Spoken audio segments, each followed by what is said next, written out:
Hey there guys, Skippy here from Skippy6 Gaming, coming to you from my survival world with what's going to prove to be a super wicked tutorial, guys. I'm going to go ahead and tell you this is a super advanced tutorial, so I hope you have time and I hope you listen to everything I say, because in this tutorial here, guys, one little mistake will mess it all up. So let's go here. This tutorial is on how to make an advanced villager farm. Villagers are super handy to trade with, to barter with. If you notice right here, I've got me 2 iron golems up in this joint right here. So one of the first things to take into mind is once you make a successful villager farm, you're actually going to be able to make an iron golem farm shortly after. So there's a few factors you're going to have to take into play. I'm just going to go ahead. This first part is going to be about 5-10 minutes of me describing what you have to do, because it's not as simple as just like, hey, here, let's go in creative and this is how you build it. There are a lot of factors. So what you need to take into account, first of all, guys, is villager farms can only occur in natural places, especially if you want an iron golem farm. They have to be in a place where a villager could naturally be anyway. So in that snowy biome over there, that wouldn't be a good spot because villages don't come in snowy biomes. In the jungle over there, that wouldn't be a good spot either because villages don't happen in jungles. They do happen in plains or desert. So that's one of the things you have to keep into mind. Number one. So number 2, these iron golems are fun guys to have around. However, I will warn you, if you hit a villager in front of them, they will devastate you. You can have full diamond armor or anything, 5 shots, you're dead. This guy will devastate you hard, look, but he won't hurt you otherwise. No matter what you do, he won't bother you until you hit a villager. He'll devastate you. So don't hit a villager in front of these iron golems. Number 2, guys, the hardest part about a villager farm, I'm going to tell you, is you see these railroad tracks? Well, they go all the way to a village. You have to bring your villagers from a village to here. So the first thing I did was I actually made a villager. I went to a village way down here. That village way down there, guys, I took the villagers and then we had an accident. The number one rule you guys got to know is make your villager farm secure. Zombies are always after villagers, and if one zombie penetrates your villager farm, it is all in the garbage. That said, I went and I made my villager farm. A zombie got in. There was 4 of us there, and a zombie gets in. As soon as the zombie turns one villager, they're all gone. We went back down this railroad track, and that village was empty because we had taken all the villagers out of it and devastated the village and plundered it so hard that the village no longer produced villagers.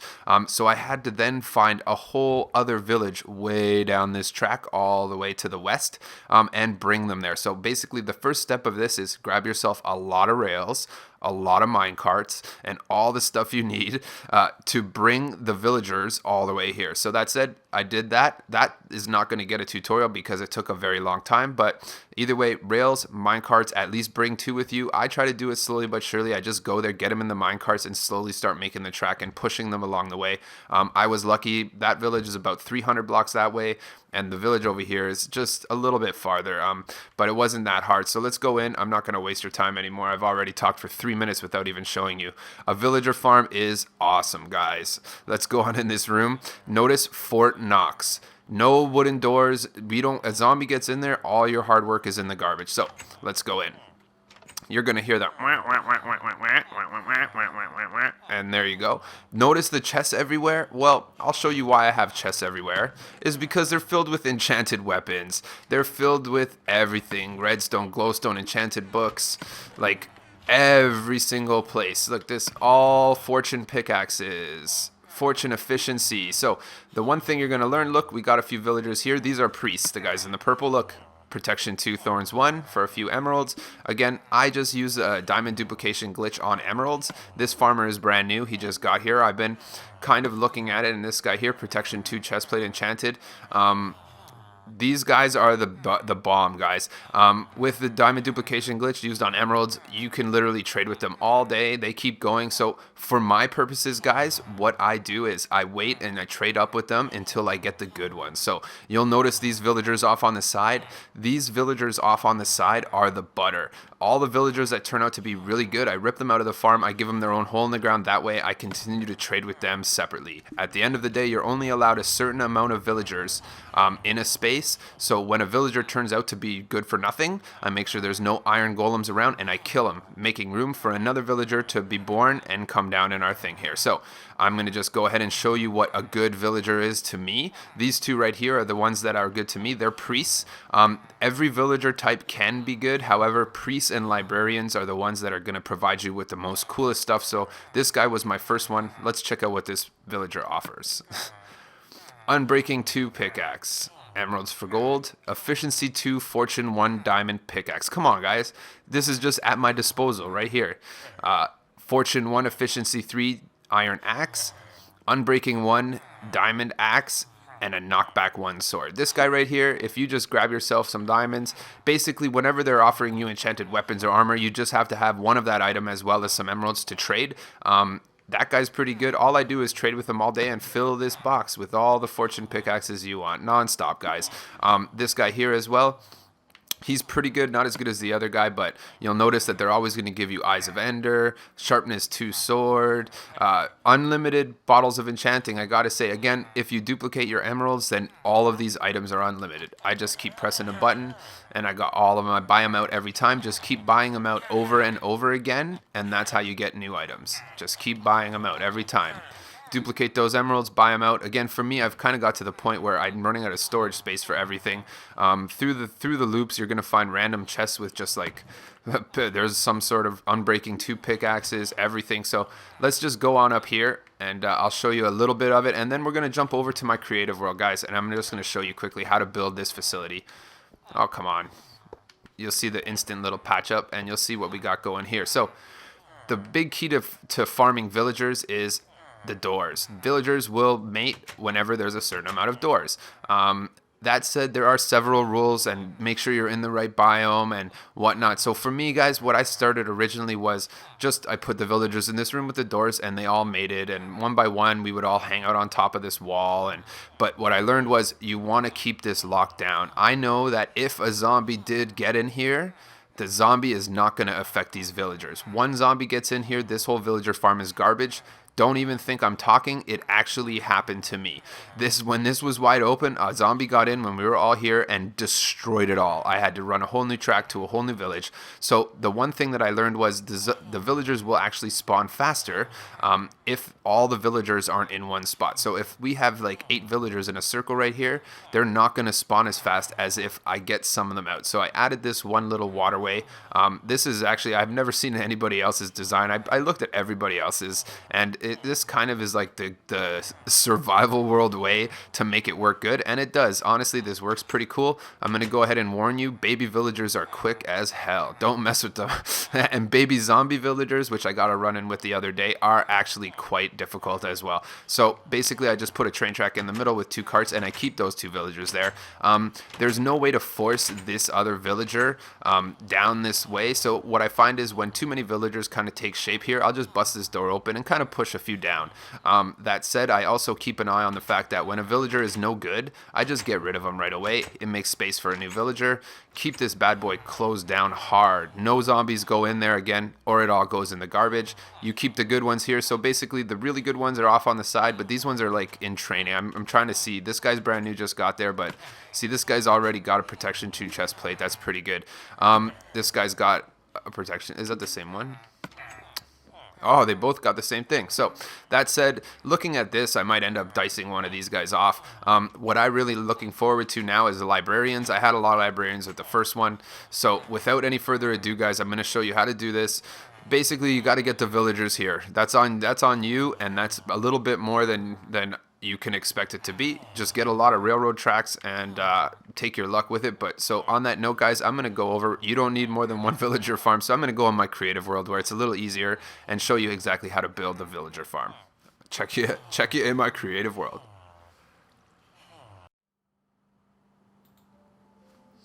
And here we are in my creative world, guys. I don't need another villager farm in my survival world. So here we are making the basic actual shell of a villager farm is actually the easiest part of the villager farm.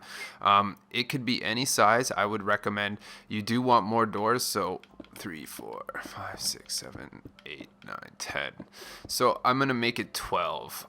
I'm gonna do that, and we're gonna make a square space of 10 in the middle. So that's 1 on each side. So let's do 1, 2, 3, 4, 5, 6, 7, 8, 9, 10. So 1 on each side. 3, 2, 3, 5, 6, 7, 8, 9, 10. 1 on the end for the wall, 1 on the end for the wall, and then fill it in. So there you go, guys. That's a good one. 12 works for me. I'm not too picky on... Did I do that right? No, I'm missing 1 block right here. So go ahead and make that square. It could be out of any block you choose. It's up to you. As long as you have, I would say, a minimum of 10 squares in the middle would be almost 100% necessary in order, because they will only spawn depending on how many doors are there, because basically Minecraft as a game recognizes a door as a house. So when there's a certain amount of houses is when villagers will breed. So sometimes I find that maybe as a junior player, you might have noticed when you build certain structures that villagers, like if you start expanding villagers will start appearing, and you'll see the hearts and you'll be like, what the heck? But so there we go. We got a 12 by 12, but that's not including these walls that we're about to put up. So I'm going to throw some light in there too, because we are in my creative world, which is very dark because it's enclosed. So let's go like this. So the minimum standard for this, guys, is it has to be 2 high. You can make it however high you want. I find that I don't take away from, I usually keep it closer to 2 because sometimes you have to go in there and fiddle about, and if you have too far of a jump to get out, in theory, I'll show you how you're going to be able to get out of this one as well. A handy little trick. Basically, let's just get some light going on this bad mammer jammer. We need doors, we need that, we don't need buttons. Perfect. So you have your 12 by 12 right here. I'm just going to put these lights on the side so that we can see. So basically your goal here, again, this is pretty survival friendly. I'm going to actually go right ahead and show you that. So when we center the 2 blocks, again, this can be done in different ways. I've seen tutorials that make it much more complex so that it forces the villagers out. For my purposes, guys, I don't worry about it too much, because if anything, I end up killing the villagers that aren't very valuable. So I just go in, and when one comes up like a priest or a librarian, then I'll probably just go in there and push them through if necessary. So basically we're going to go the length of water's going here. Let's do this. You basically take this bad boy away because they need a spot of 2 to go under. So on the front side, we can always just add this 3rd level, but I won't do it just yet. So basically, let's go take our water. We want this exit point to be all the way to right there. So go ahead, and I give them 1 spot at the end of the water. That way the villagers are kind of loud, actually. They'll be all the time. So there you go. We got this pretty mammer jammer right here. And then what I do is just in the middle 4 here, I'll be putting some glass. On my newer builds, I put glass all the way. I used to just do fences, but now I just do glass all the way into the front, and then I leave an area for fences so that I could do my trading. Let's go right here. That looks like a good spot to stop. So that's how far we're going to do the glass. And then what we're going to do is just switch over, grab some fences. Where's this fences at? There, nope. There's the fences right there. So we'll go ahead and take those. Okay, then let's take these fences. And then what I do is I line this with fences, and then I'll go ahead and continue the roof just above these. So there we go. And now you have your front kind of villager loading station. I don't put that front one there. I just put 1 more. They're not going to escape out of there. And then what I do is I just have my floor right here, and I come up and I trade through the crack right there. Again, you don't necessarily need any of this. This is just how I do it for efficiency. So we have it. So the one thing I will tell you is that when you hurdle the base, when you go get the villagers for this villager farm, whatever village you took them from is the area of this base that they're going to culminate. So if the village that you took them from is over there, then they're going to spend their time hanging out right up here. I'm telling you right now, and I know this because I've ruined one villager farm and I had to go to a different village, and they used to hang out in the back corner and now they hang out up here. So try to put this waterway in one of those front corners in the direction of their village. It'll help them kind of naturally fall in it. Again, they naturally won't always fall in it. If you see one good, I just jump in and I push them in personally, and then I keep the good stuff down here. And again, when they're really good, I take them out of there and move them to a next place. So here we go. This is the basic shape of my villager farm. The one big secret to it is, so for me, what I'm going to do first is I find that if you have 7 villagers here, there is a limit to how many villagers will spawn when they're around each other. So that's the point of moving them down here to phase 2, because once they're out of a certain distance, you will have the opportunity to spawn more villagers. So that said, what I do is I kind of put my train track in a loop, and what I'll do is try to put it towards the back side a little bit. So I'll just do this, and then joiner. And then what I do is I shove the first 2 villagers in mine carts. That's the first thing I do, is I go ahead, and you know what? I'm going to go ahead, since we're on creative, I'll spawn some villagers. I think this is it right here. Villager spawn. So again, the hard part is getting the villagers here and babysitting them once they're here. Again, a zombie gets in here and your dreams are over. So I push the first 2 villagers.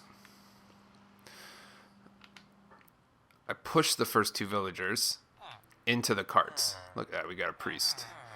So on creative, I've never tried to do this on creative, but I'm pretty sure it's the same. There you go, you got one on there. And then this priests are good, you know, that's who gives you the enchanted weapons.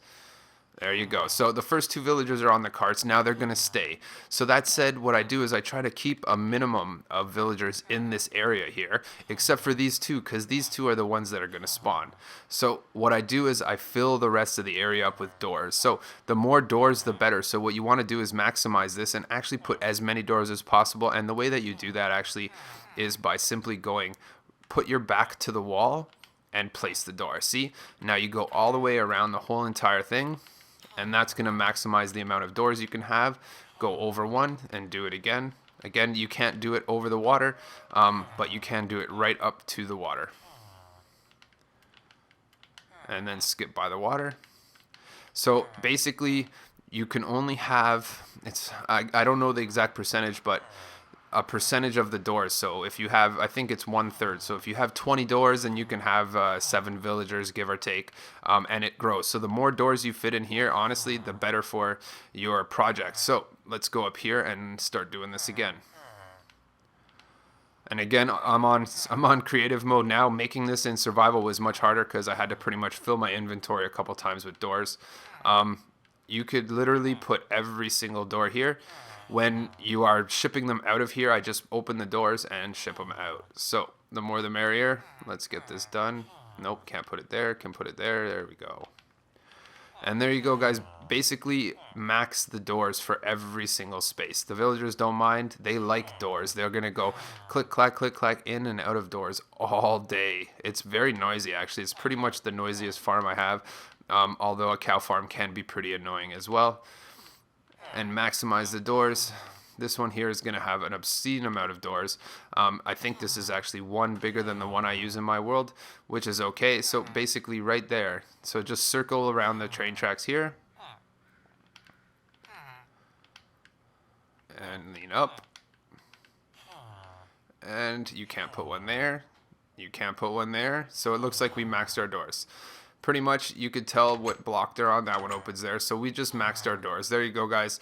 That's a maximum villager farm right there. I'm actually going to go throw a few more doors in my survival world after seeing that. But that's going to give you a maximum volume of villagers. So that said, let's see. I don't know if they actually mate on creative, but there you go. Let's throw a few of these. Oh, librarians. I've been waiting for a librarian. Again, for me, I find that the most valuable ones are librarians and priests. That depends on what you want, farmers. You know, if you want, I like to have, you know, one of each that's really good.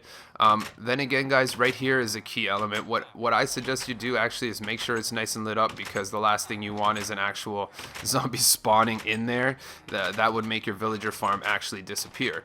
So on this one here, I would just do this. I leave an extra line on mine, but again, if you have lots of glowstone, just light it up, man. Light it up good.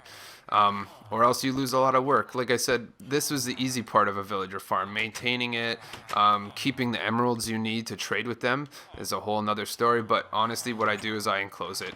I don't want any risk of, I know in my world, in my survival world, sometimes it is possible that creatures spawn on my roof. And I think the last time I lost my villager farm was because the zombies spawned on the roof, and villagers are like magnets to zombies. So after a while, you're gonna get one like me where you have iron golems hanging around like I do.